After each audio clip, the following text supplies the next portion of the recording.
ਇਹ ਦੇਖ ਕੇ ਪੰਜਾਬ ਦੇ ਕੱਚੇ ਕੰਮ ਜਿਹੜੇ 2200 ਲੱਖ।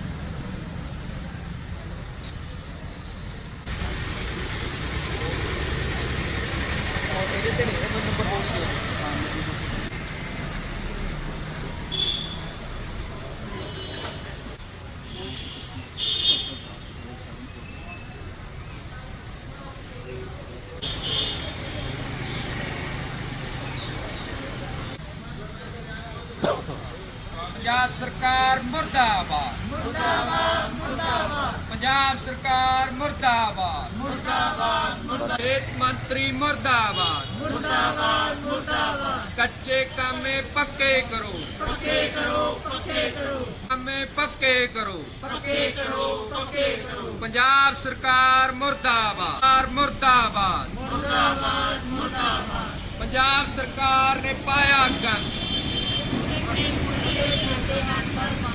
पंजाब सरकार ने पाया गंद। कच्चे कामे पक्के करो, पक्के करो, पक्के करो। कच्चे कामे पक्के करो, पक्के करो, पक्के करो।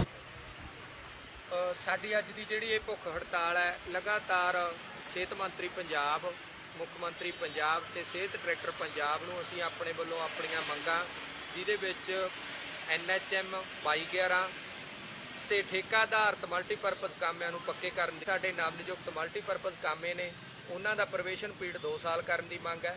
ਤੀਜਾ ਕੋਵਿਡ-19 ਦੇ ਦੌਰਾਨ ਸਮੁੱਚੇ ਮਲਟੀਪਰਪਜ਼ ਨੇ ਬਹੁਤ ਗੰਭੀਰਤਾ ਦੇ ਨਾਲ ਡਿਊਟੀ ਕੀਤੀ ਹੈ, ਜਿਹਦੇ ਵਿੱਚੋਂ ਬੱਸ ਸਟੈਂਡਾਂ ਦੇ ਉੱਤੇ ਡਿਊਟੀ, ਰੇਲਵੇ ਸਟੇਸ਼ਨਾਂ ਦੇ ਉੱਤੇ ਡਿਊਟੀ, ਸਕੂਲਾਂ ਦੇ ਵਿੱਚ ਜਿੱਥੇ ਸਾਡੇ ਪ੍ਰਵਾਸੀ ਮਜ਼ਦੂਰ ਸੀ ਉਹਨਾਂ ਦੀ ਡਿਊਟੀ, NRI ਭਰਾ ਜਿਹੜੇ ਸਾਡੇ ਬਾਹਰੋਂ ਆਏ ਸੀ ਉਹਨਾਂ ਨੂੰ ਡਿਊਟੀ, ਜਾਣੀ ਜਿਹੜੇ ਇਹ ਸਾਡੇ ਕਾਮੇ ਨੇ ਇਹਨਾਂ ਨੇ ਲਗਾਤਾਰ ਕੋਵਿਡ ਦੇ ਵਿੱਚ ਦਿਨ ਰਾਤ ਕੰਮ ਕੀਤਾ। ਇਹਨਾਂ ਨੂੰ ਇੱਕ ਆਸ ਸੀ, ਆਸ ਦੀ ਕਿਰਨ ਸੀ ਕਿ ਇੰਨਾ ਚੰਗਾ ਕੰਮ। ਕੋਵਿਡ-19 ਦੇ ਦੌਰਾਨ ਅਸੀਂ ਘਰਾਂ ਡੋਰ ਟੂ ਡੋਰ ਜਾ ਕੇ ਜਿਹੜੇ ਮਤਲਬ ਬਾਹਰੋਂ ਯਾਤਰੀ ਆਉਂਦੇ ਸੀਗੇ ਜਾਂ ਬਾਹਰੋਂ ਵਿਦੇਸ਼ਾਂ 'ਚੋਂ ਆਉਂਦੇ ਸੀ ਉਹਨਾਂ ਨੂੰ ਕੁਆਰੰਟਾਈਨ ਕਰਦੇ ਸੀਗੇ, ਉਹਨਾਂ ਦੇ ਡਾਇਰੈਕਟ ਕੰਟੈਕਟ 'ਚ ਜਾਂਦੇ ਸੀਗੇ। ਇਸ ਕਰਕੇ ਅਸੀਂ ਮੂਹਰਲੀਆਂ ਸਫਾਂ 'ਚ ਕੰਮ ਕੀਤਾ ਹੈ ਕੋਵਿਡ-19 'ਚ।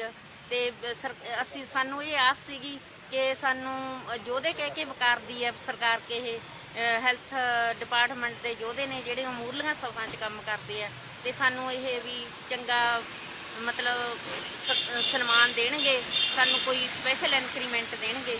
ਪਰ ਅੱਜ ਤੱਕ ਇਹ ਗੱਲ ਨਹੀਂ ਹੋਈਗੀ, ਇਸੇ ਕਰਕੇ ਅੱਜ ਭੁੱਖ ਹੜਤਾਲ ਸ਼ੁਰੂ ਕੀਤੀ ਗਈ ਹੈ।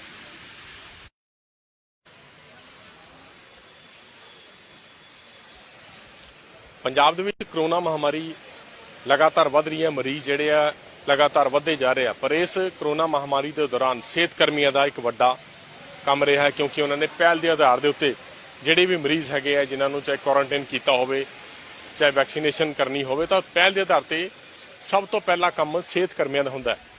ਤੇ ਇਸ ਮਹਾਮਾਰੀ ਦੇ ਦੌਰਾਨ ਇੱਕ ਯੋਧੇ ਜਿਨ੍ਹਾਂ ਨੂੰ ਕਹਿ ਦਈਏ ਕਰੋਨਾ ਯੋਧੇ ਜਿਨ੍ਹਾਂ ਨੇ ਕੰਮ ਕੀਤਾ, ਤਾਂ ਅੱਜ ਮਜਬੂਰਨ ਤੌਰ ਤੇ ਉਹਨਾਂ ਨੂੰ ਪੰਜਾਬ ਸਰਕਾਰ ਦੇ ਖਿਲਾਫ ਭੁੱਖ ਹੜਤਾਲ ਤੇ ਬਹਿਣਾ ਪੈ ਰਿਹਾ। ਇੱਕ ਵਾਰ ਤਸਵੀਰ ਤੁਹਾਨੂੰ ਦਿਖਾਦਾ, ਮੇਰੇ ਪਿੱਛੇ ਜਿਹੜੀ ਭੁੱਖ ਹੜਤਾਲ ਤੁਸੀਂ ਦੇਖ ਰਹੇ ਹੋ ਇਹ ਸਿਵਲ ਹਸਪੀਟਲ ਬਠਿੰਡਾ ਦੇ ਵਿੱਚ ਇਹ ਕੀਤੀ ਗਈ ਹੈ ਸਿਹਤ ਮੁਲਾਜ਼ਮ ਸੰਘਰਸ਼ ਕਮੇਟੀ ਵੱਲੋਂ, ਕਿਉਂਕਿ ਲੰਬੇ ਵਕਤ ਤੋਂ ਇਹ ਕਰੋਨਾ ਮਹਾਮਾਰੀ ਦੇ ਦੌਰਾਨ ਕੰਮ ਕਰ ਰਿਹਾ। ਜਦੋਂ ਦੀ ਕਰੋਨਾ ਦੀ ਬਿਮਾਰੀ ਸਟਾਰਟ ਹੋਈ ਹੈ ਉਦੋਂ ਤੋਂ ਇਹ ਸਿਹਤ ਕਰਮੀ ਜਿਹੜੇ ਡਟੇ ਹੋਏ ਆ। ਸਰਕਾਰ ਮਿਸ਼ਨ ਫਤਿਹ ਦੀ ਗੱਲ ਕਰ ਰਹੀ ਹੈ ਤੇ ਦੂਜੇ ਪਾਸੇ ਇਹਨਾਂ ਨੂੰ ਜਿਹੜਾ ਇਹਨਾਂ ਦੀ ਮੰਗਾਂ ਨਾ ਮੰਨ ਕਰਕੇ ਇਹਨਾਂ ਜਿਹੜਾ ਨਿਰਾਸ਼ ਕੀਤਾ, ਇਸ ਕਰਕੇ ਸਰਕਾਰ ਦੇ ਖਿਲਾਫ ਅੱਜ ਇੱਕ ਵੱਡਾ ਗੁੱਸਾ, ਇਸੇ ਗੁੱਸੇ ਨੂੰ ਦੇਦੇ ਹੋਏ ਭੁੱਖ ਹੜਤਾਲ ਮਜਬੂਰਨ ਤੌਰ ਤੇ ਇਹਨਾਂ ਨੂੰ ਸ਼ੁਰੂ ਕਰਨੀ ਪਈ ਹੈ ਸਿਹਤ ਕਰਮੀਆਂ ਨੂੰ। ਇਹਦੇ ਵਿੱਚ ਕੱਚੇ ਮੁਲਾਜ਼ਮ ਵੀ ਹੈਗੇ ਆ ਜਿਨ੍ਹਾਂ ਨੂੰ 10-10 ਸਾਲ ਹੋ ਚੁੱਕੀ ਹੈ ਜੌਬ ਕਰਦੇ ਹੋਏ, ਪਰ ਸਰਕਾਰ ਨੇ ਕੋਈ ਵੀ ਉਹਨਾਂ ਨੂੰ ਰਾਹਤ ਨਹੀਂ ਦਿੱਤੀ। ਤੇ ਉਸ ਤੋਂ ਬਾਅਦ ਹੁਣ ਹਾਲਤ ਇਹ ਹੈ ਕਿ ਹਜੇ ਵੀ ਕਰੋਨਾ ਦੇ ਮਰੀਜ਼ ਜਿਹੜੇ ਆ ਲਗਾਤਾਰ ਵੱਧ ਰਹੇ ਆ, ਮਰੀਜ਼ਾਂ ਦੀ ਗਿਣਤੀ ਵੱਧਦੀ ਜਾ ਰਹੀ ਹੈ। ਸਿਹਤ ਕਰਮੀ ਆਪਣੀ ਡਿਊਟੀ ਉਸੇ ਤਰੀਕੇ ਨਾਲ ਕਰ ਰਹੇ ਨੇ, ਪਰ ਇਹਨਾਂ ਦੀ ਮੰਗਾਂ ਹਜੇ ਤੱਕ ਨਹੀਂ ਮੰਨੀਆਂ। ਇਸੇ ਕਰਕੇ ਮਜਬੂਰਨ ਦੇ ਤੌਰ ਤੇ ਇਹਨਾਂ ਨੇ ਅੱਜ ਜਿਹੜੀ ਇਹ ਭੁੱਖ ਹੜਤਾਲ ਜਿਹੜੀ ਬੀਤੇ ਦਿਨ ਤੋਂ ਸ਼ੁਰੂ ਹੋਈ ਆ, ਤਾਂ ਇਹ ਅੱਜ ਫਿਰ ਇਕੱਠੇ ਹੋਏ ਆ। 5 ਮੁਲਾਜ਼ਮ ਜਿਹੜੇ ਆ ਰੋਜ਼ਾਨਾ ਬੈਠਦੇ ਆ। ਇੱਕ ਵੱਡੀ ਮੰਗ ਹੈ ਇਹਨਾਂ ਦੀ, ਸਰਕਾਰ ਨੇ ਇਗਨੋਰ ਕਿਤੇ ਨਾ ਕਿਤੇ ਮਨੋਬਲ ਵੀ ਟੁੱਟਦਾ। ਜਦੋਂ ਸਰਕਾਰਾਂ ਇਗਨੋਰ ਕਰ ਦਿੰਦੀਆਂ ਤਾਂ ਮਨੋਬਲ ਟੁੱਟਦਾ ਇਹਨਾਂ ਦਾ। ਤਾਂ ਸਾਡੇ ਨਾਲ ਜਿਹੜੇ ਸਿਹਤ ਕਰਮੀ ਨੇ ਭੁੱਖ ਹੜਤਾਲ ਤੇ ਬੈਠੇ ਆ ਉਹਨਾਂ ਨਾਲ ਗੱਲ ਕਰਦੇ ਆ। ਸਭ ਤੋਂ ਪਹਿਲਾਂ ਦੱਸੋ ਤੁਹਾਡੀ ਯੂਨੀਅਨ ਕਿਹੜੀ ਹੈ ਤੇ ਮੁੱਖ ਮੰਗਾਂ ਹੈ ਕੀ? ਸਾਡੀ ਜੀ ਯੂਨੀਅਨ ਹੈਗੀ ਆ ਸਿਹਤ ਮੁਲਾਜ਼ਮ ਸੰਘਰਸ਼ ਕਮੇਟੀ, ਜਿਹਦੇ ਵਿੱਚ ਰੈਗੂਲਰ ਮੁਲਾਜ਼ਮ ਵੀ ਹੈਗੇ ਆ, ਜਿਹਦੇ ਵਿੱਚ NHM ਦੇ ਵੀ ਆ, 22/11 ਹੈੱਡ ਦੇ ਵੀ ਆ, ਠੇਕਾ ਆਧਾਰਿਤ ਵੀ ਆ, ਤੇ ਜਿਹੜੇ ਨਵ ਨਿਯੁਕਤ ਸਾਡੇ ਮਲਟੀਪਰਪਜ਼ ਨੇ ਉਹ ਵੀ ਨੇ। ਇਹ ਸਿਹਤ ਮੁਲਾਜ਼ਮ ਸੰਘਰਸ਼ ਕਮੇਟੀ ਦੇ ਬੈਨਰ ਥੱਲੇ ਜਿਹੜਾ ਸੰਘਰਸ਼ ਅਸੀਂ ਲੜ ਰਹੇ ਹਾਂ। ਇਸ ਸੰਘਰਸ਼ ਦੇ ਵਿੱਚ ਸਾਡੀਆਂ ਜਿਹੜੀਆਂ ਮੁੱਖ ਮੰਗਾਂ ਨੇ ਉਹ ਹੈ ਵੀ ਕੱਚੇ ਕਾਮਿਆਂ ਨੂੰ ਪਹਿਲੀ ਗੱਲ ਪਹਿਲ ਦੇ ਆਧਾਰ ਤੇ ਪੱਕਾ ਕੀਤਾ ਜਾਵੇ। ਜਿਹੜੀਆਂ 600 ਪੋਸਟਾਂ ਕੱਢੀਆਂ ਨੇ ਉਹ ਇਹਨਾਂ ਦੇ ਭਵਿੱਖ ਨਾਲ ਸਰਕਾਰ ਵੱਲੋਂ ਖਿਲਵਾੜ ਕੀਤਾ ਜਾ ਰਿਹਾ ਹੈ। ਅਸੀਂ ਕਿਸੇ ਦੇ ਰੁਜ਼ਗਾਰ ਦੀ ਵਿਰੋਧ ਨਹੀਂ ਕਰਦੇ, ਅਸੀਂ ਸਿਰਫ ਇਸ ਗੱਲ ਦੀ ਕਰਦੇ ਹਾਂ ਕਿ ਜੇ ਨਵਾਂ ਭਰਤੀ ਕਰ ਲਈ ਤਾਂ ਇਹ ਵਿਚਾਰੀਆਂ ਜਿਹੜੀਆਂ ਪਹਿਲਾਂ ਤੋਂ 16 ਸਾਲਾਂ ਤੋਂ ਇੱਥੇ ਮਹਿਕਮੇ ਨਾਲ ਕੰਮ ਕਰ ਰਹੀਆਂ ਨੇ, ਆਪਦੀ ਜ਼ਿੰਦਗੀ ਦਾ ਇੱਕ ਬਹੁਤ ਵੱਡਾ ਹਿੱਸਾ ਇਹਨਾਂ ਨੇ ਗਵਾ ਲਿਆ ਮਹਿਕਮੇ ਦੇ ਵਿੱਚ।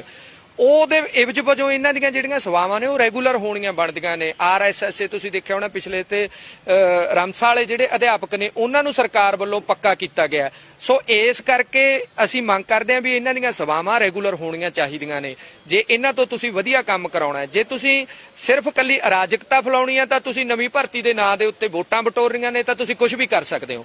ਦੂਸਰੀ ਗੱਲ ਹੈਗੀ ਸਾਡੇ 1263 ਜਿਹੜੇ ਨਵ ਨਿਯੁਕਤ ਮਲਟੀਪਰਪਜ਼ ਕਾਮੇ ਨੇ ਉਹਨਾਂ ਵੱਲੋਂ ਉਹਨਾਂ ਉਸੇ ਚਿੱਠੀ ਦੇ ਹਵਾਲੇ ਦੇ ਤਹਿਤ ਜਿਹਦੇ ਤਹਿਤ ਉਹ ਰੱਖੇ ਗਏ ਨੇ ਉਸੇ ਦੇ ਤਹਿਤ ਹੋਰ ਕੈਟਾਗਰੀਆਂ ਰੱਖੀਆਂ ਗਈਆਂ ਨੇ ਜਿਨ੍ਹਾਂ ਦਾ ਪ੍ਰੋਬੇਸ਼ਨ ਪੀਰੀਅਡ 2 ਸਾਲ ਹੈ, ਪਰ ਇਹਨਾਂ ਤੇ 3 ਸਾਲ ਦੀ ਸ਼ਰਤ ਲਾਗੂ ਕੀਤੀ ਗਈ ਹੈ। ਅਸੀਂ ਇਹ ਵੀ ਸਰਕਾਰ ਤੋਂ ਮੰਗ ਕਰਦੇ ਹਾਂ ਕਿ ਸਾਡੀ ਜਿਹੜੇ ਮਲਟੀਪਰਪਜ਼ ਹੈਲਥ ਵਰਕਰ ਮੇਲ ਨੇ ਉਹਨਾਂ ਦਾ ਵੀ ਪ੍ਰੋਬੇਸ਼ਨ ਪੀਰੀਅਡ 2 ਸਾਲ ਦਾ ਕੀਤਾ ਜਾਵੇ। ਜਿਹੜੇ ਸਾਡੇ ਸਿਹਤ ਕਾਮੇ ਨੇ ਉਹਨਾਂ ਨੇ ਲਗਾਤਾਰ ਸਿਹਤ ਮਹਿਕਮੇ ਦੇ ਵਿੱਚ COVID-19 ਦੇ ਦੌਰਾਨ ਜਦੋਂ ਸਾਰੇ ਲੋਕ ਘਰਾਂ ਦੇ ਵਿੱਚ ਬੰਦ ਸੀ ਉਸ ਮੌਕੇ ਦੇ ਉੱਤੇ ਇਹਨਾਂ ਨੇ ਆਪਦੀ ਜਾਨ ਦੀ ਪਰਵਾਹ ਕਰਿਆ ਬਗੈਰ NRIਆਂ ਨੂੰ ਕੁਆਰੰਟਾਈਨ ਕੀਤਾ, ਜਿਹੜੇ ਬਾਹਰੋਂ ਆਉਂਦੇ ਸੀ ਉਹਨਾਂ ਨੂੰ ਕੁਆਰੰਟਾਈਨ ਕੀਤਾ, ਪ੍ਰਵਾਸੀ ਮਜ਼ਦੂਰਾਂ ਦੀ ਸਕਰੀਨਿੰਗ ਕੀਤੀ, ਪ੍ਰਵਾਸੀ ਮਜ਼ਦੂਰਾਂ ਦੀ ਸਕਰੀਨ ਜਿਹੜੇ ਬਾਹਰ ਭੇਜਣੇ ਸੀ ਉਹਨਾਂ ਦੀ ਸਕਰੀਨਿੰਗ ਕੀਤੀ। ਇਹ ਸਾਰੇ ਕੰਮ ਦੇ ਕਰਕੇ ਮਤਲਬ ਮਲਟੀਪਰਪਜ਼ ਸਮੁੱਚੇ ਕੇਡਰ ਦੀ ਮੰਗ ਹੈ ਵੀ ਉਹਨਾਂ ਨੂੰ ਸਪੈਸ਼ਲ ਇੰਕਰੀਮੈਂਟ ਦਿੱਤਾ ਜਾਵੇ, ਜਿਹੜਾ ਕਿ ਉਹਨਾਂ ਦਾ ਇੱਕ ਹੱਕ ਬਣਦਾ। ਉਹਨਾਂ ਨੇ ਇੰਨੀ ਤਨਦੇਹੀ ਨਾਲ ਕੰਮ ਕੀਤਾ ਕਿ ਉਹਨਾਂ ਦੀ ਹੌਸਲਾ ਅਫਜ਼ਾਈ ਦੇ ਲਈ ਇੱਕ ਇੰਕਰੀਮੈਂਟ ਦੇਣਾ ਬਣਦਾ ਸਰਕਾਰ ਨੂੰ। ਇਹ ਸਾਡੀਆਂ ਮੰਗਾਂ ਨੇ। ਤੇ ਭੁੱਖ ਹੜਤਾਲ ਜਾਰੀ ਹੈ, ਇਹ ਭੁੱਖ ਹੜਤਾਲ ਦੀ ਰੂਪਰੇਖਾ ਕੀ ਬਣਾਈ ਹੈ? ਕਿੰਨੇ ਇਸ ਦੇ ਮੁਲਾਜ਼ਮ ਜਿਹੜੇ ਭੁੱਖ ਹੜਤਾਲ ਦੇ?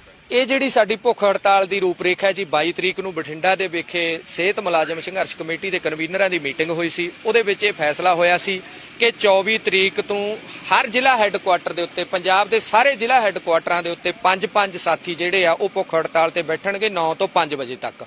ਉਸ ਤੋਂ ਬਾਅਦ ਜੇਕਰ ਸਾਡੀਆਂ ਮੰਗਾਂ ਫਿਰ ਵੀ ਨਾ ਮੰਨੀਆਂ ਗਈਆਂ ਤਾਂ 7 ਅਗਸਤ ਨੂੰ ਪਟਿਆਲਾ ਵਿਖੇ ਮੋਤੀ ਮਹਿਲ ਦਾ ਘਰਾਓ ਕਰਨ ਵਾਸਤੇ ਅਸੀਂ ਮਜਬੂਰ ਹੋਵਾਂਗੇ। ਜੀ ਬਿਲਕੁਲ ਭੁੱਖ ਹੜਤਾਲ ਇਹਨਾਂ ਦੀ ਜਾਰੀ ਹੈਗੀ। ਗੱਲ ਕਰਦੇ ਕੀ ਲੱਗਦਾ ਜੀ ਤੁਹਾਨੂੰ ਸਰਕਾਰ ਕਿਉਂ ਨਹੀਂ ਧਿਆਨ ਦੇ ਰਹੀ ਇਸ ਚੀਜ਼ਾਂ ਵੱਲ, ਕਿਉਂਕਿ ਇਹ ਵੱਡੀ ਮਹਾਮਾਰੀ ਹਜੇ ਵੀ ਜਾਰੀ ਹੈਗੀ ਹੈ। ਸਿਹਤ ਕਰਮੀ ਪਹਿਲ ਦੇ ਆਧਾਰ ਦੇ ਉੱਤੇ ਕੰਮ ਕਰਦੇ ਕਿਉਂਕਿ ਡਿਊਟੀ ਹੈਗੀ ਉਹਨਾਂ ਨੂੰ ਚੰਗੀ ਸਿਹਤ ਹਰ ਜਿਹੜਾ ਸ਼ਹਿਰ ਵਾਸੀਆਂ ਨੂੰ ਧਿਆਨ ਦੇਣਾ ਚਾਹੀਦਾ ਹੈ ਤੇ ਯੋਧੇ ਕਿਹਾ ਜਾਂਦਾ ਹੈ ਸਿਹਤ ਕਰਮੀਆਂ ਨੂੰ, ਆਖਰਕਾਰ ਕਿਉਂ ਨਹੀਂ ਸਰਕਾਰ ਕਰ? ਬਿਲਕੁਲ ਜੀ, ਸਰਕਾਰਾਂ ਕਹਿਣ ਨੂੰ ਸਿਹਤ ਮਹਿਕਮੇ ਦੇ ਜਿਹੜੇ ਮੁਲਾਜ਼ਮ ਹੈ ਖਾਸ ਕਰਕੇ ਜਿਹੜੇ ਮਲਟੀਪਰਪਜ਼ ਕੇਡਰ ਦੇ ਬੰਦੇ ਆ ਉਹ ਫਰੰਟ ਲਾਈਨ ਤੇ ਕੰਮ ਕਰਦੇ ਆ ਉਹਨਾਂ ਨੂੰ ਯੋਧੇ ਕਿਹਾ ਜਾਂਦਾ। ਸਾਨੂੰ ਇੱਥੇ ਸਾਡੇ ਸਤਿਕਾਰਯੋਗ ਵਿੱਤ ਮੰਤਰੀ ਵੱਲੋਂ ਵੀ ਗਾਰਡ ਆਫ ਆਨਰ ਦਿੱਤਾ ਗਿਆ ਸੀ, ਪਰ ਅਸੀਂ ਉਸ ਦਿਨ ਤੋਂ ਵੀ ਉਸ ਦਿਨ ਉਹਨਾਂ ਦੇ ਅੱਗੇ ਵੀ ਇਹ ਮੰਗ ਰੱਖੀ ਸੀ ਵੀ ਸਾਨੂੰ ਇਸ ਤਰ੍ਹਾਂ ਦੇ ਗਾਰਡ ਆਫ ਆਨਰ ਜਾਂ 골ਡ ਮੈਡਲਾਂ ਦੀ ਲੋੜ ਨਹੀਂ ਹੈ। ਸਾਡਾ ਜਿਹੜਾ ਤੁਸੀਂ ਪੰਜਾਬ ਦੇ ਵਿੱਚ 17,500 ਕੁੜੀ ਹੈ ਜਿਹੜੀ ਉਹ ਪਿਛਲੇ 2006 ਤੋਂ 14 ਸਾਲ ਹੋ ਗਏ ਉਹ ਕੱਚੇ ਕਾਮੇ ਦੇ ਤੌਰ ਤੇ ਕੰਮ ਕਰ ਰਹੀ ਹੈ, ਜਿਨ੍ਹਾਂ ਦੀ ਬੜੀਆਂ ਥੋੜੀਆਂ ਤੇ ਨਿਗੂਣੀਆਂ ਤਨਖਾਹਾਂ, ਲਗਭਗ 12-13 ਹਜ਼ਾਰ ਤਨਖਾਹ। ਤੁਸੀਂ ਆਪ ਸਮਝੋ ਅੱਜ ਦੀ ਮਹਿੰਗਾਈ ਦੇ ਜ਼ਮਾਨੇ ਦੇ ਵਿੱਚ 12-13 ਹਜ਼ਾਰ ਰੁਪਏ ਨਾਲ ਇੱਕ ਬੰਦਾ ਪਰਿਵਾਰ ਨਹੀਂ ਪਾਲ ਸਕਦਾ। ਉਸ ਤੋਂ ਵੀ ਵੱਡੀ ਗੱਲ ਸਾਡੀਆਂ ਜਿਹੜੀਆਂ ਕੁੜੀਆਂ ਉਸ ਸਮੇਂ 40-40 ਸਾਲ ਦੀਆਂ ਭਰਤੀ ਹੋਈਆਂ ਸੀ, ਅੱਜ 54-54 ਸਾਲਾਂ ਦੀਆਂ ਹੋ ਗਈਆਂ, 4-4 ਸਾਲ ਉਹਨਾਂ ਦੇ ਰਿਟਾਇਰਮੈਂਟ 'ਚ ਰਹਿ ਗਏ ਹੈ। ਤੁਸੀਂ ਇਹ ਦੇਖੋ ਉਹਨਾਂ ਦੀ ਜਿਨ੍ਹਾਂ ਨੇ ਸਾਰੀ ਜਵਾਨੀ ਗਾਲ ਦਿੱਤੀ ਹੈ ਸਾਡੇ ਮਹਿਕਮੇ ਨੂੰ, ਤੇ ਉਹਨਾਂ ਨੂੰ ਹਲੇ ਵੀ ਆਸ ਨਹੀਂ ਹੈ। ਹਲੇ ਵੀ ਸਰਕਾਰ ਦੇਖੋ ਆਪਦੀਆਂ ਕੋਝੀਆਂ ਚਾਲਾਂ ਚੱਲ ਰਹੀ ਹੈ।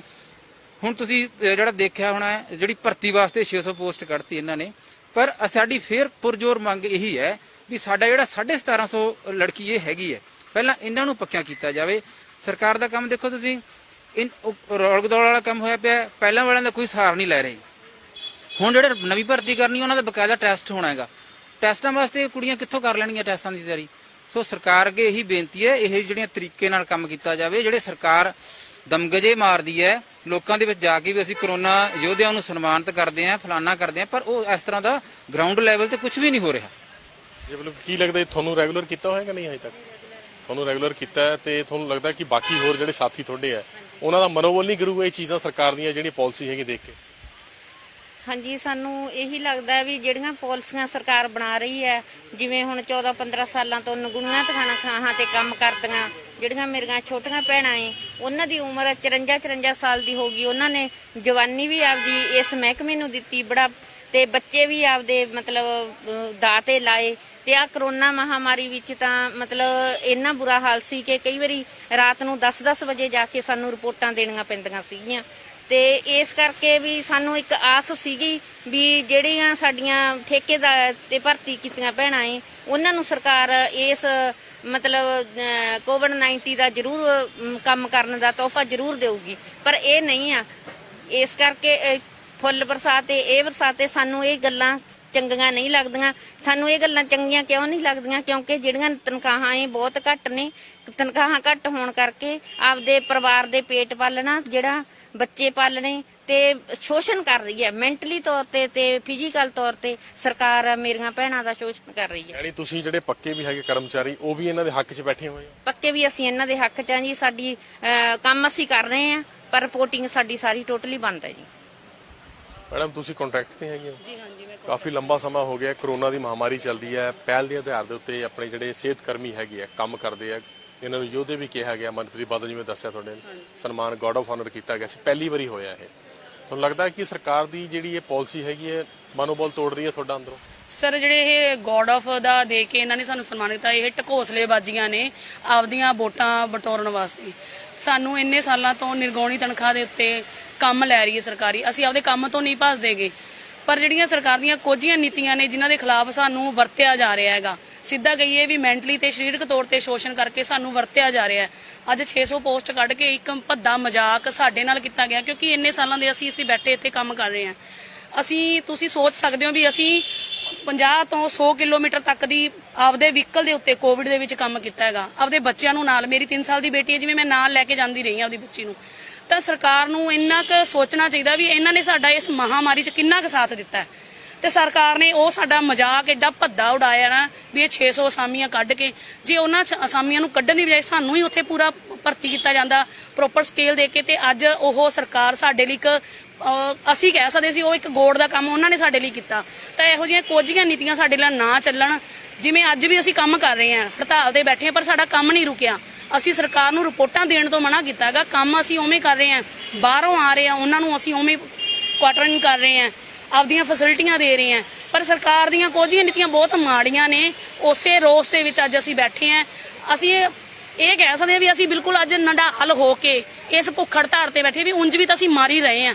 ਤਾਂ ਇਹ ਐਵੇਂ ਮਰਨ ਦੀ ਬਜਾਏ ਇੱਕ ਆਪਦੇ ਆਪ ਨੂੰ ਮਿਸਾਲ ਕਰਕੇ ਵੀ ਆਉਣ ਵਾਲੀ ਸਾਡੀ ਪੀੜ੍ਹੀ ਨੂੰ ਬਚਾ ਸਕੀਏ। ਇਹ ਕੋਝੀਆਂ ਨੀਤੀਆਂ ਸਾਡੇ ਤੇ ਤਾਂ ਲਾਗੂ ਕੀਤੀਆਂ, ਅੱਗੇ ਸਰਕਾਰ ਨੇ ਸਾਡੇ ਬੱਚਿਆਂ ਤੇ ਵੀ ਲਾਗੂ ਕਰਨੀਆਂ ਨੇ। ਕਿਉਂਕਿ ਜਿਹੜਾ ਨਵੀਂ 600 ਪੋਸਟ ਕੱਢ ਰਹੀ ਹੈ ਉਹਦੇ ਉੱਤੇ ਇਹਨਾਂ ਨੇ ਸੈਂਟਰ ਗਵਰਨਮੈਂਟ ਦੀ ਸਕੇਲ ਨੂੰ ਲਾਗੂ ਕੀਤਾ, ਨਾ ਕਿ ਆਪਦੇ ਸਕੇਲ ਨੂੰ। ਤਾਂ ਉਹਦੇ ਵਿੱਚ ਸਾਨੂੰ ਇੱਕ ਮਾਰੂ ਨੀਤੀ ਹੋਰ ਦਿੱਤੀ ਹੈ ਕਿ ਸਾਡੀ ਤਨਖਾਹ ਵੀ ਰੋਕਤੀ ਇਹਨਾਂ ਨੇ। ਤਾਂ ਮੈਨੂੰ ਨਹੀਂ ਲੱਗਦਾ ਕਿ ਸਰਕਾਰ ਅੱਗੇ ਸਾਡੇ ਬੱਚਿਆਂ ਦੇ ਭਵਿੱਖ ਨਾਲ ਵੀ ਖੇਡੂਗੀ। ਤਾਂ ਇਸ ਲਈ ਇਸੇ ਕਰਕੇ ਅਸੀਂ ਅੱਜ ਮੂਹਰੇ ਆਏ ਆ। ਕੰਮ ਨਾ ਬੰਦ ਕਰਦੇ ਹੋਏ ਅਸੀਂ ਭੁੱਖ ਹੜਤਾਲ ਤੇ ਬੈਠੇ ਆ, ਤੇ ਇਹ ਭੁੱਖ ਹੜਤਾਲ ਸਾਡੀ ਉਦਾਂ ਹੀ ਜਾਰੀ ਰਹੇਗੀ ਜਦੋਂ ਤੱਕ ਸਾਡੀਆਂ ਹੱਕੀ ਮੰਗਾਂ ਪੂਰੀਆਂ ਨਹੀਂ ਕਰਦੀ ਸਰਕਾਰ। ਜੀ ਬਿਲਕੁਲ, ਇਹ ਸਨ ਸਿਹਤ ਕਰਮੀ ਜਿਹੜੇ ਹੜਤਾਲ ਤੇ ਬੈਠੇ ਹੋਏ ਆ, ਤੇ ਸਾਫ਼ ਤੌਰ ਤੇ ਪੰਜਾਬ ਦੀ ਸਰਕਾਰ ਨੂੰ ਚੇਤਾਵਨੀ ਦਿੱਤੀ ਇਹਨਾਂ ਨੇ ਕਿ ਪੰਜਾਬ ਦੀ ਸਰਕਾਰ ਇਹਨਾਂ ਦੇ ਜਿਹੜੇ ਵੀ ਕੱਚੇ ਕਰਮਚਾਰੀ ਹੈਗੇ ਉਹਨਾਂ ਨੂੰ ਪੱਕਾ ਕਰੇ, ਕਿਉਂਕਿ ਇਹ ਕਰੋਨਾ ਯੋਧੇ ਹੈਗੇ ਆ। ਤੇ ਪੰਜਾਬ ਦੇ ਖਜ਼ਾਨਾ ਮੰਤਰੀ ਮਨਪ੍ਰੀਤ ਬਾਦਲ ਨੇ ਇੱਥੇ ਗਾਰਡ ਆਫ ਆਨਰ ਦਿੱਤਾ ਸੀ, ਇਹਨਾਂ ਨੂੰ ਸਨਮਾਨ ਦਿੱਤਾ। ਇਹਨਾਂ ਨੇ ਕਹਿਣਾ ਕਿ ਇਹ ਗਾਰਡ ਆਫ ਆਨਰ ਦਾ ਕੋਈ ਫਾਇਦਾ ਨਹੀਂ ਹੈ, ਇਹਨਾਂ ਨੂੰ ਪੱਕਾ ਕੀਤਾ ਜਾਵੇ। ਨਵੀਂ ਅਸਾਮੀਆਂ ਜਿਹੜੀਆਂ ਸਰਕਾਰ ਭਰਤੀ ਕਰ ਰਹੀ ਹੈ, ਨਵੀਂ ਭਰਤੀ ਸ਼ੁਰੂ ਕਰ ਰਹੀ ਹੈ, ਉਸ ਤੋਂ ਪਹਿਲਾਂ ਇਹਨਾਂ ਨੂੰ ਪੱਕਾ ਕੀਤਾ ਜਾਣਾ ਚਾਹੀਦਾ ਹੈ। ਜੇਕਰ ਆਉਣ ਵਾਲੇ ਸਮਾਂ 'ਚ ਇਹਨਾਂ ਦੀਆਂ ਮੰਗਾਂ ਪੂਰੀਆਂ ਨਾ ਹੋਈਆਂ ਤਾਂ 7 ਅਗਸਤ ਨੂੰ ਪੰਜਾਬ ਦੇ ਮੁੱਖ ਮੰਤਰੀ ਦੇ ਸ਼ਹਿਰ ਪਟਿਆਲਾ ਦੇ ਵਿੱਚ ਮੋਤੀ ਮਹਿਲ ਦਾ ਘਿਰਾਓ ਜਿਹੜਾ ਸਿਹਤ ਕਰਮੀਆਂ ਵੱਲੋਂ ਕੀਤਾ ਜਾਊਗਾ। ਕੈਮਰਾਮੈਨ ਸ਼ਪਿੰਦਰ ਦੇ ਨਾਲ ਅਮਿਤ ਸ਼ਰਮਾ, ਡੇਲੀ ਪੋਸਟ ਪੰਜਾਬੀ, ਬਠਿੰਡਾ।